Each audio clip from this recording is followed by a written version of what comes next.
Heyo everybody, Haku here with my live reaction to the new One Piece chapter. So, One Piece chapter 849. And usually I check Twitter and YouTube and everything before getting into this in the mornings, but I'm getting into this straight first thing, just woke up, and that's why my eyes are probably still all puffy and honestly terrible looking. So, sorry for how bad I look and sound. I just woke up. And last night I was talking about it before, so you guys probably know I had a project due last night, so I was up till 6 or 7 a.m. working on that. So yeah, I am going on 3 or 4 hours sleep, but I actually feel really, really great, because you know it's that feeling like when you have something due and then you finish it, and you have that feeling where you're like, it's just the weight is gone. That's what I'm going with right now. So, yeah, we have One Piece chapter 849, Proper in Wonderland, I believe it's called. And here we see the weekly Jump cover, and it looks like a bunch of Jump characters dressed as characters from One Piece. I know we see Izuku as Sanji. Then we see, it looks like the kid from Haiku, I don't know much about Haiku, is dressed as Chopper. Somebody is Zoro. I cannot tell what this art style is. At first I would say the sort of rounded look, it looks kind of like Nanatsu no Taizai's art style, but I'm pretty sure Nanatsu no Taizai isn't Jump. So yeah, I have no idea. Same with all these background characters. I think it's a pretty cool thing though. I like that Nami, whatever manga that's supposed to be, where she's the little spirit or ghost or whatever. Then it looks like Sanji's down there. That doesn't look like Shokugeki no Soma's art style, but he is cooking. Is Shokugeki no Soma, is that Jump? Is that who Zoro's character is, maybe? Somebody from that?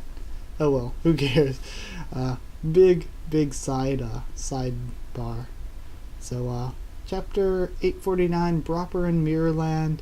Aim to take down a Yonko, aim to save a friend. Volume 83 has been flying off the shelves since it recently hit the stores. A limited time One Piece Straw Hat Pirate Shop will appear on the 5th floor event plaza located in the Tobu Utsu Nomiya Shikaten from 12/27 to January 10th of next year. December 27th, of course. Cover art request. Brook composing music with a tadpole notation. And that's really cute, and I like that. And who's that with him? Is it Nami? Yeah, because we see the tattoo on her shoulder. I like that. I really like Brook, though. So, lots of cool art to be had with him. Okay, now we have to get through all this fan art, of course. Oh, not that much this week. The Vinsmoke guest room. A feeling of unrest settles around the chateau as the tea party event approaches. I am so ready to get into this tea party. Where's Reiju? Says, Yonji? And then we see the green tea and black tea still singing. No clue. I saw her leave a bit ago, says Niji. Oh right. More importantly, father. Where will those two live after the marriage ceremony, says Yonji. On Germa, obviously, says Judge.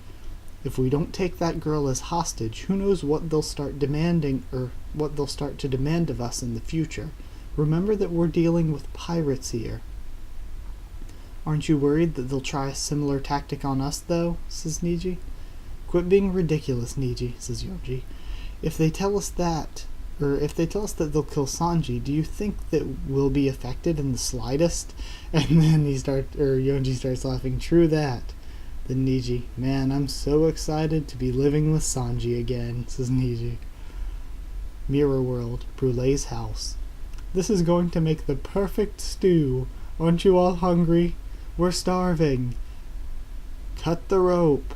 Ah, no. And we see Best Girl hanging above the little pot. I love her little cauldron's face. It's adorable. Please don't eat me. And then we see everyone. Brulee just dug her own grave. That thing there is actually a frog that was made to look like Carrot thanks to Brulee's power. What? Oh, but if she made Brulee, or the frog, look like Brulee, then how... Okay, let me just keep reading. Rivet. The real Carrot is actually hiding in the attic. Wow, save me, Proper. Even though it's just a frog. I kinda feel bad for it, having to be cooked alive like that.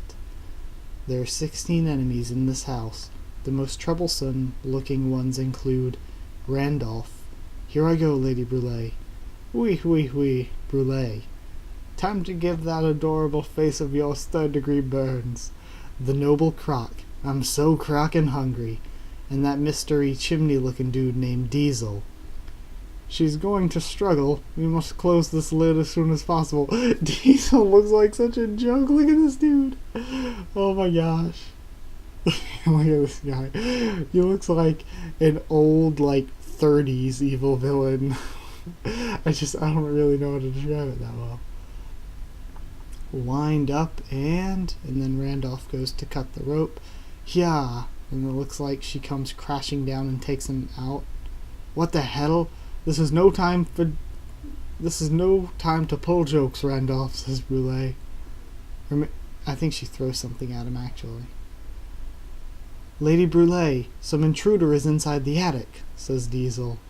And then she jumps and grabs onto the frog carrot. Huh? There are 2 little bunny girls. And then Carrot kicks over the cauldron towards her. Yo, my waifu, looking badass, looking beautiful. Yeah. No, stop, that's dangerous. No. Ow, Lady Brûlée. Ow. Brain point, says Chopper, going into his normal form and letting the chains fall around him. Then he crunches the ball. Rumble. Hot, everybody's screaming. This is bad. Quick, save Lady Brûlée. Electrical Luna. She says, Carrot says, this is a really cool looking move. She built up the charge between her hands and slammed it on the ground to create a shockwave towards the crane, Randolph, and some of the others. Roar. Says the Croc, looking back at and seeing Monster Point Chopper. Yo, and then Chopper just suplexes him by the tail. Croc! It's a monster! Ah! Yo, this panel. I like this panel a lot of Chopper slamming the Croc down. Yo, that looks badass and the blood's coming out of his mouth and everything. Roar! Yo, Brûlée is effed. She is donezo. Randolph is donezo. Croc is donezo. This is bad. I must report this to Mama immediately, says Diesel, booking it out of there, train style.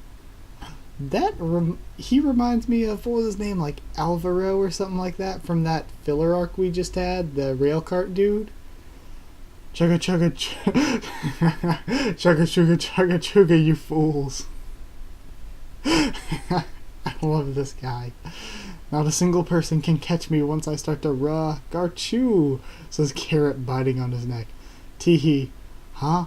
Guess who? She says, covering his eyes. That's dangerous. Hold on. Whoa, says Chopper. We managed to defeat Team Brûlée. Proper, says Carrot, and it looks like she ran him face first into the wall. Alrighty, now we'll be able to travel all around the island through these mirrors. Let's go find everyone. Yo, that was such a smart plan. Chopper really pulling it out. Now they can travel anywhere. And like I said from the beginning, I would have loved to see them just jump out in Sanji's room. And speaking of Sanji's room, it's on the next page. Currently, says, it looks like the dude's wearing a sombrero. Is that Bobbin, actually? I don't think so, but it looks kind of like Bobbin. Straw Hat Luffy and Cat Burglar Nami are being held captive, Nas. The ones currently going on a rampage include one male mink and the Soul King. It seems like the guards are having quite a hard time. Enough, says Sanji. Where are the ingredients I asked for? They're in here, Nas. If you're hungry, how about you eat some, Nasu? And Nasu means eggplants. I guess this is just an eggplant guy. I'm going to be using this kitchen. Pudding never showed up to that lunch meeting, and I'm worried about her, so I'm going to cook her some food, says Sanji. I see, Nas. Yes, it seems, Nas, like she's still feeling a bit under the weather.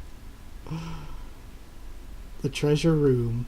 Seems like this is the key, says Brook, picking up a key off of a guard. Yeah, it would seem like that. Why, you, says one of the ineffectual guards. How dare you cause such a mess in here? Swallow banderole, says, Brook, just wrecking him.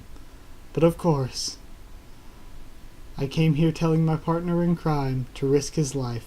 I simply must gain something worthy in return. And of course we have the flashback to Pedro, would you mind becoming the bait? In order to avoid a complete loss of face, and then he takes down the just goofy looking guard. Who says that I have to face, or who says that I have no face to lose in the first place? I must hurry. Clink clink. Huh?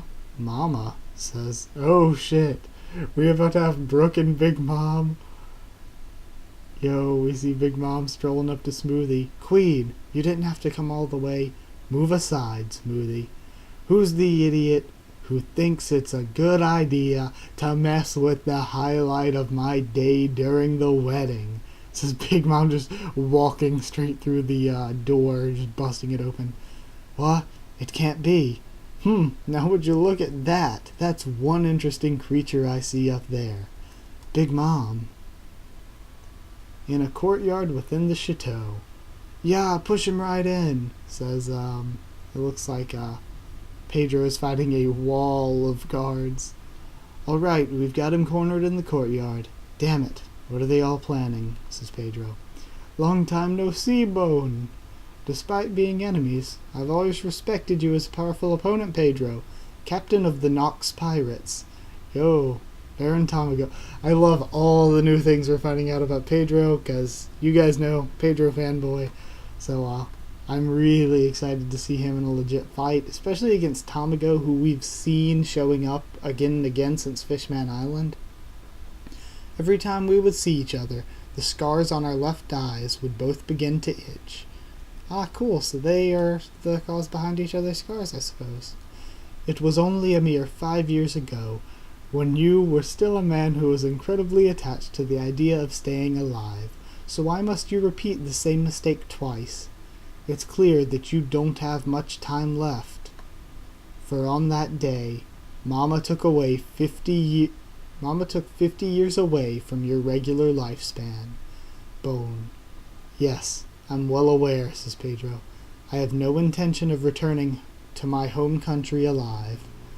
Oh man. That's a real bummer, actually. But I feel as though they're going to find out some way that they can give life back or different things like that. I don't know, it kind of feels like that.